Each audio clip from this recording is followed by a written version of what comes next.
To begin, let me just say that I've been a big fan of the Justice Society of America for many years, going so far as to collect the vast majority of their titles, including their runs in the 80s, the 90s, and even their misguided series, Earth 2. In this case though, well, I'm not entirely sure if I like this one yet. Saying so, because in retrospect, the first issue was nothing more than a setup that featured an alternate version of the JSA that consisted of the Huntress, Power Girl, and a motley crew of villains with ties to the original team, who suddenly get dismantled by the end of the book while investigating the mysterious death of Dr. Fate. Now don't get me wrong, I have nothing against this series or its current direction. If anything, I find it rather refreshing how the story took scenarios and heroes from past iterations of the JSA and then tried to spin them in new and innovative ways. Like the Huntress, for instance, who was originally the daughter of the Earth 2 Batman and Catwoman that decided to be a hero after the death of her mother. Although, in this book, only her father dies, not her mother, and unlike her initial involvement with the JSA, which was to carry on her father's legacy, she tries to bring a new lease of life to the team by recruiting a collection of villains. I mean, why on earth would she want to recruit characters like the Gentleman Ghost, Solomon Grundy, and the rest of this strange new team? Especially since they're a despicable group of individuals who still have criminal tendencies. But then again, by the end of this book, spoiler alert, none of them survive, as for unknown reasons they're all suddenly killed by a mysterious time traveller. Except for the Huntress, who at the last minute was saved by her mother, Selena, and then transported to the 1940s to meet the original team. Along similar lines, I wasn't too keen on the artwork either, because as much as I usually love Michael Jennings' bold illustrations, in this issue they seemed somewhat diluted on the page, partly due to its muted colour palette. So in hindsight, I'd say this book had a bit of a rocky start, but with a little luck, hopefully the best is yet to come.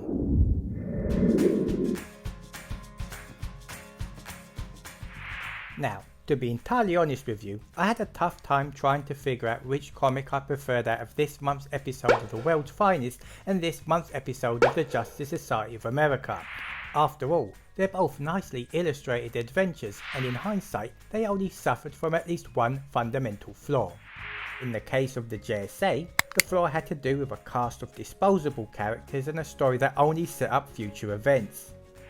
Whereas in this case, the flaw had to do with the story being unfocused, mismanaged even, due to the fact that sometimes the plot concentrated on Superman, Batman, and the Teen Titans trying to teach David how to be a better hero, while at other times the plot focused on the two villains, the Joker and the Key, trying to flood an entire city.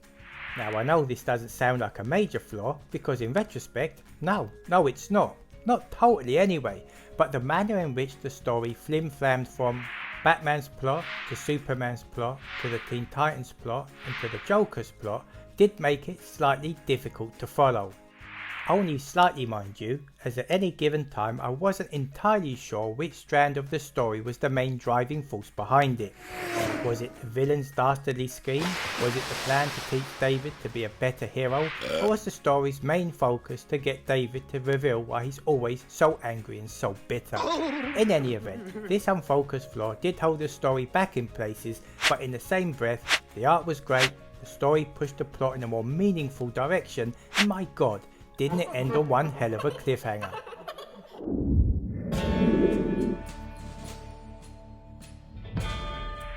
With some benefit of hindsight, I'd say this month's episode of Daredevil has something in common with this month's episode of the Justice Society of America.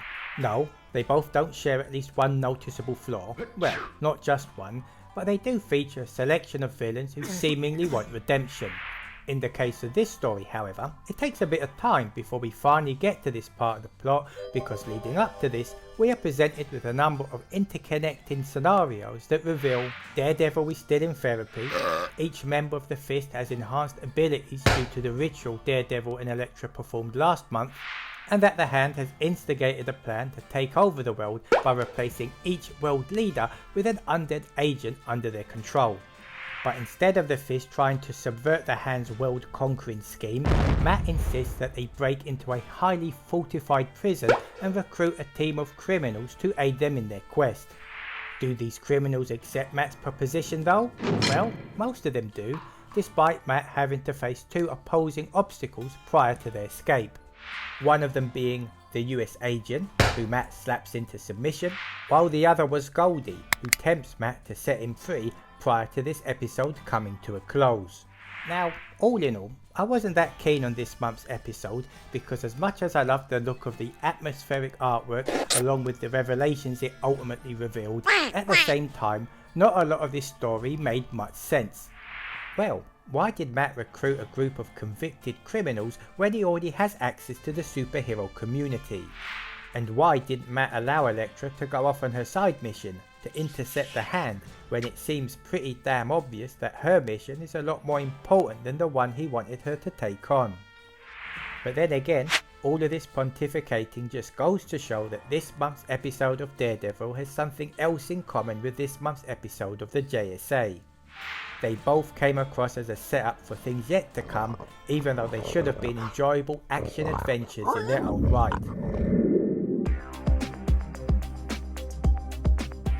Is this month Redeemer Villain Month for both DC and Marvel? Because to some extent it does seem that way, especially when you take into consideration that the notion of redeeming a villain has played out in 3 separate titles: the JSA, Daredevil, and now The Flash.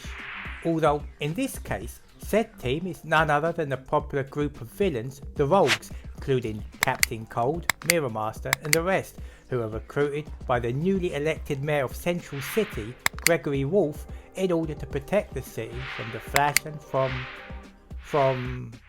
well, aside from the Flash and a couple of minor crooks, we aren't entirely sure what Wolf's true motivations are. Not yet, anyway. But the one thing we do know for certain is that he does have ties to a dark, sinister force that has increased his strength and has allowed him to be in his current position. One slightly removed from his previous role as the corrupt warden of Iron Heights Penitentiary. In addition to this, we also discover that Wally's wife, Linda, is having a baby, a super-powered baby no less, who as of yet may or may not be giving Linda her newfound abilities. And even though this scenario, just like the previous one, is really interesting to follow, in the same breath, they both felt fairly raw on the page and indirectly posed 2 specific questions. Who's backing Wolf? I suspect the demon Necron, although it could be some other mystical foe. And how will Linda's pregnancy turn out? Good, I hope. Either way, this beautifully illustrated issue was a joy to read and I just can't wait to see what happens next. At the end of last month's episode, Batman managed to recover from his injuries and discovered that Failsafe has captured his allies, taken over his city, and prevented any hero from entering it by implementing a number of security measures. So, how does Batman fight back? How does he step up to the plate and take down Failsafe once and for all? Well, amidst a quick battle between Aquaman and this technical foe, Batman travels to the Justice League's watchtower situated on the moon and sets a plan in motion that results in Failsafe being badly damaged and him being stranded in space. To be continued. Now, on the whole, I really enjoyed reading this month's episode of Batman because it was chock full of action and excitement from start to finish. So much so, in fact, that the only thing I can say against it is that the story was a fairly quick read.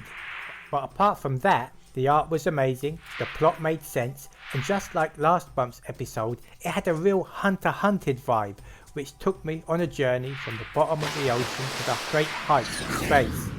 Having said that though, I do hope that this current storyline doesn't drag on for too long, because as much as I like reading it, sometimes too much can be too much, and I for one don't want it spoilt for the sake of length. Along similar lines, I can say exactly the same thing about the backup feature as well, although in this case, the story revolved around the Batman of Zur-En-Arrh during his informative years taking on the Joker. So here's hoping that both stories are resolved sooner rather than later and that they end with a bang instead of a